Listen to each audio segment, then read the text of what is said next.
So here's my base for the front porch. I got it all compacted, and right now I'm just checking for level. And what I want to do is I want to make sure it's level this way, front to back and side to side. The thing you need to do is determine your height of your porch from the get-go, so you know how much you need to excavate.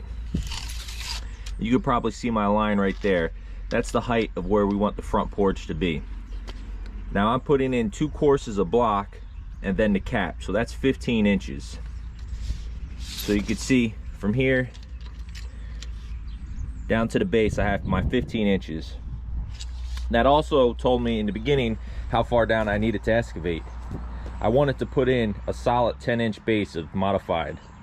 So after I drew that line there, I knew I needed to excavate for my 15 inches of wall block and cap, and then another 10 on top of that, so that's 25 inches. So that was the mark I used. From there down 25, and I excavated out this whole area.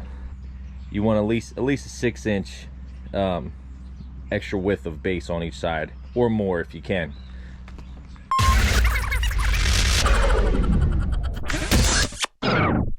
I was checking the level as I was going, left to right, front to back, and then you make sure the blocks are level with each other. Then I have my square here, and I'm just checking the square off of the house. The bottom foundation of the house, you can see, is pretty flat. So I'm checking the groove. Sometimes with these blocks, with these textured face blocks, it's hard. You don't want to use the face of the block, so it's good to use these seams in here to measure off of. And that's the other thing. When I'm measuring left to right, I put my tape measure here.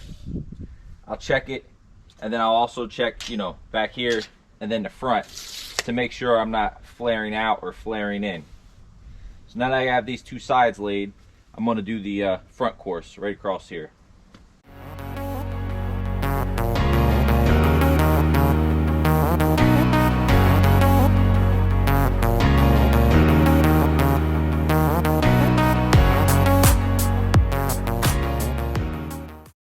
So what I'm doing now is I need to make my corner blocks. The corner block is the one that's going to go right here.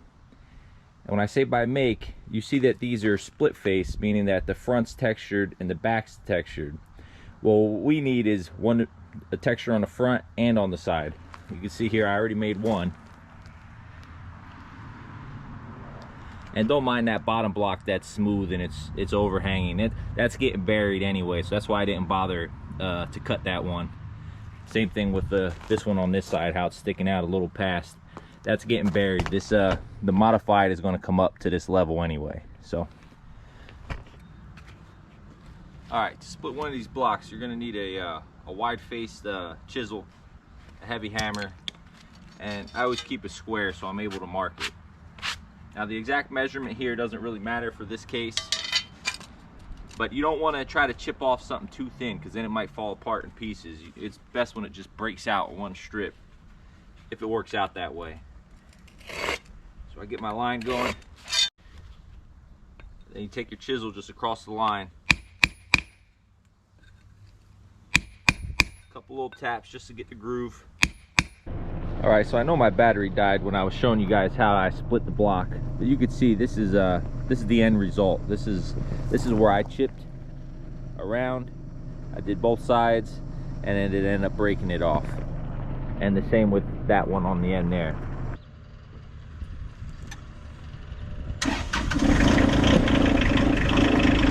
Yep, she's cold.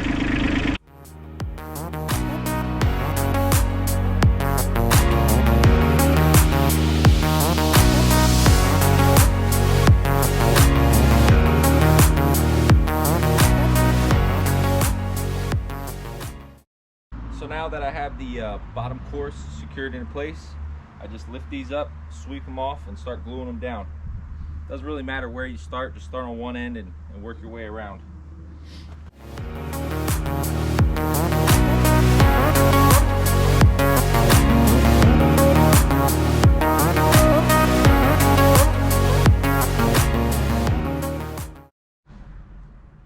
So I brought the base all the way up to the top of the block here. I had to do it in about 4 lifts, putting in 2 inches at a time, because I just used my hand tamper. I wasn't going to bring the big plate compactor up there. And now I'm getting my cap set. These caps are a little tough because you can see they're different sizes. I think there's about 5 sizes, and that makes it difficult when you're trying to figure out to cut the corner here. You use the biggest blocks to cut your 45, but then you need to have the right fitment inside, so your next 45 looks the same as this 45. So you have to do some pre-planning with your porch layout, you know, your width and your lengths and all that. And the other thing is, the way this is working out is I won't have to cut any pavers from left to right, and I don't think I'll have to make any cuts against the house either. And that's ideal if you can do that. It doesn't always work out that way, you know. Sometimes you're stuck making cuts, and as long as you make them clean, make them all even, it's fine. But it can be avoided. It takes some more planning and measuring to make sure everything's going to line up right.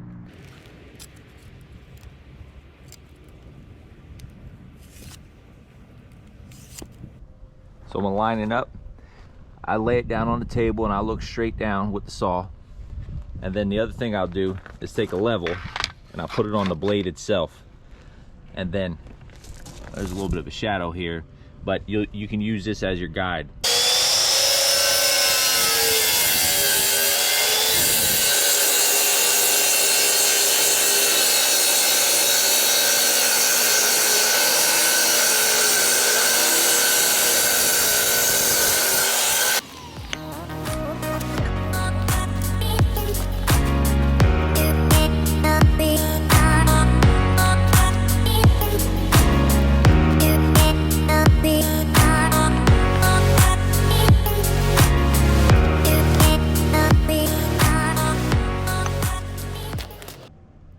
So once you have everything lined up and square, make sure that the overhang is the same throughout on the sides and the front.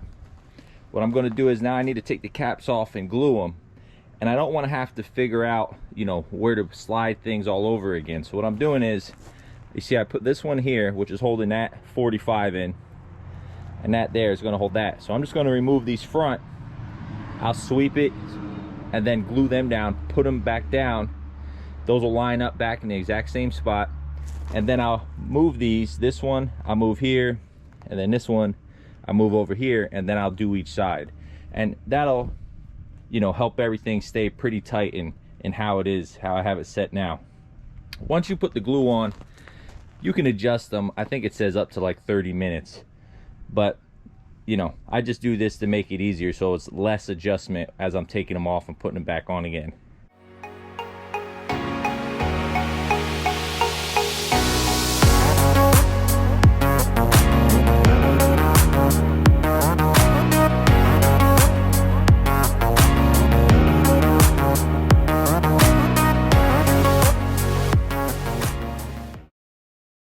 I gave my caps a few hours to dry. I know they're not 100% cured yet, but they're cured enough for me to get the pavers laid in there. I'll be mindful not to put a lot of pressure on them. So I got my layer of bedding sand in there.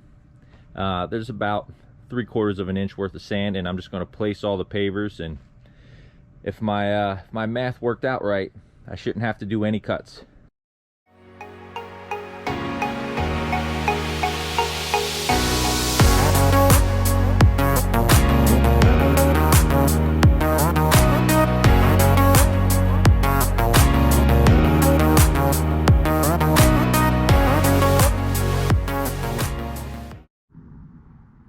Alright, here's the finished product. I just activated the polymer sand. That's why everything, you know, has that wet look right now. I know that this is a small porch, but the same steps could be used for building any size, you know, raised patio or porch, if you will. But I finished that portion up. I got the base all squared away for this walkway. It's compacted and pretty well leveled. You can see. And then tomorrow, I'll do the screeding and start laying pavers.